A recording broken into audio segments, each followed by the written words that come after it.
প্রিয়তমা আমার, তোমার শেষ চিঠিতে তুমি লিখেছ, মাথা আমার ব্যথায় টনটন করছে, দিশেহারা আমার হৃদয়। তুমি লিখেছ, যদি ওরা তোমাকে ফাঁসি দেয়, তোমাকে যদি হারাই, আমি বাঁচব না। তুমি বেঁচে থাকবে প্রিয়তমা বধূ আমার, আমার স্মৃতি কালো ধোঁয়ার মতো হাওয়ায় মিলিয়ে যাবে। তুমি বেঁচে থাকবে আমার হৃদয়ের রক্ত কেশে ভূমি। বিংশ শতাব্দীতে মানুষের সুখের আয়ু বড়জোর 1 বছর।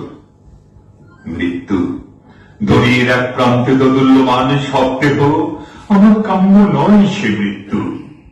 কিন্তু প্রিয়তমা আমার, তুমি জানো, জল্লাদের লোমশ হাত যদি আমার গলায় ফাঁসির দড়ি পড়ায়, নাজিরের নীল চোখে ওরা বৃথায় খুঁজে ফিরবে ভয়।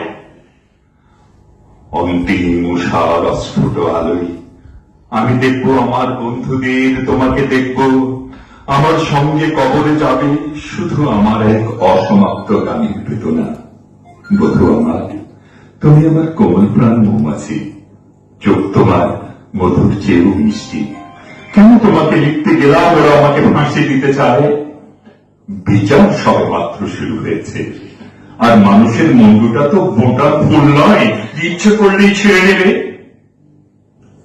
ও নিয়ে ভেব না, ওসব বহু দূরের ভাবনা। হাতে যদি টাকা থাকে, আমার জন্য কিনে পাঠিও গরম একটা পাজামা।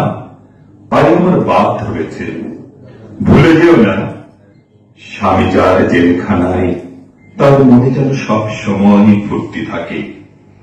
বাতাস আসে বাতাস যায়, চিনির একই ডাল একই ঝড়ে দুবার তোলে না।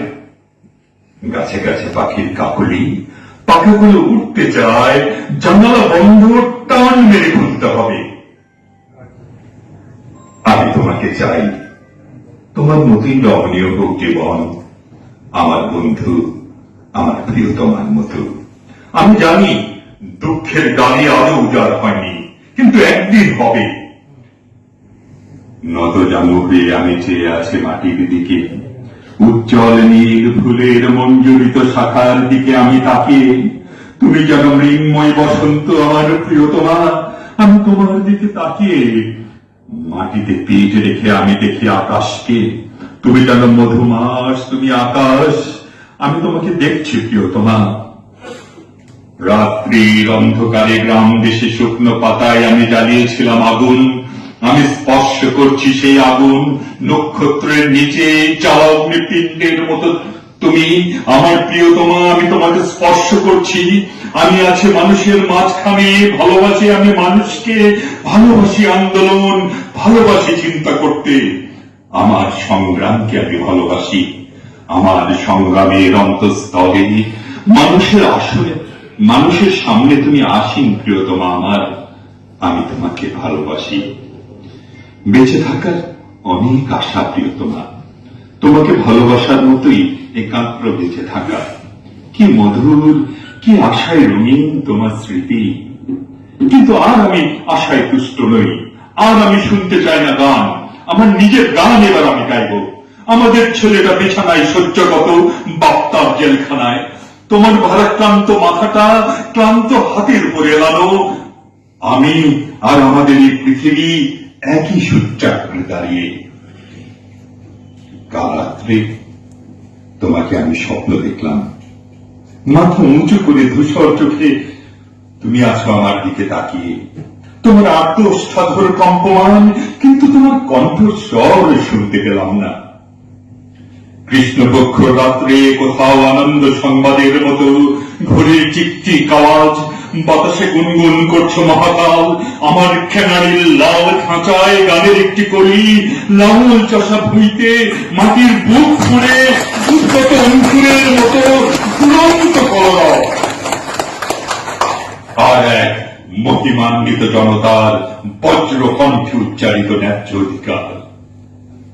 তোমার আত্মস্থা কম্পমান, কিন্তু তোমার কণ্ঠস্বর শুনতে পেলাম না। আশাভঙ্গের অভিশাপ নিয়ে জেগে উঠলাম, ঘুমিয়ে পড়েছিলাম বইতে মুখ রেখে। অতগুলো কণ্ঠস্বরের মধ্যে তোমার স্বরকে আমি শুনতে পাইনি। যে সমুদ্র সব থেকে সুন্দর, তা আজও আমরা দেখিনি। সব থেকে সুন্দর শিশু আজও বেড়ে ওঠেনি, আমাদের সব থেকে সুন্দর দিনগুলিও আজও আমরা পাইনি। মধুরতম যে কথা আমি তোমাকে বলতে চাই, সে কথা আজও আমি বলিনি।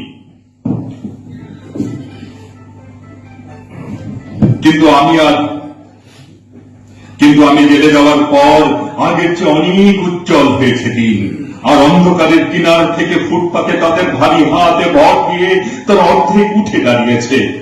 আমি জেলে যাওয়ার পর সূর্যকে 10 বার প্রদক্ষিণ করেছে পৃথিবী, আর আমি বারংবার সেই একই কথা বলছি।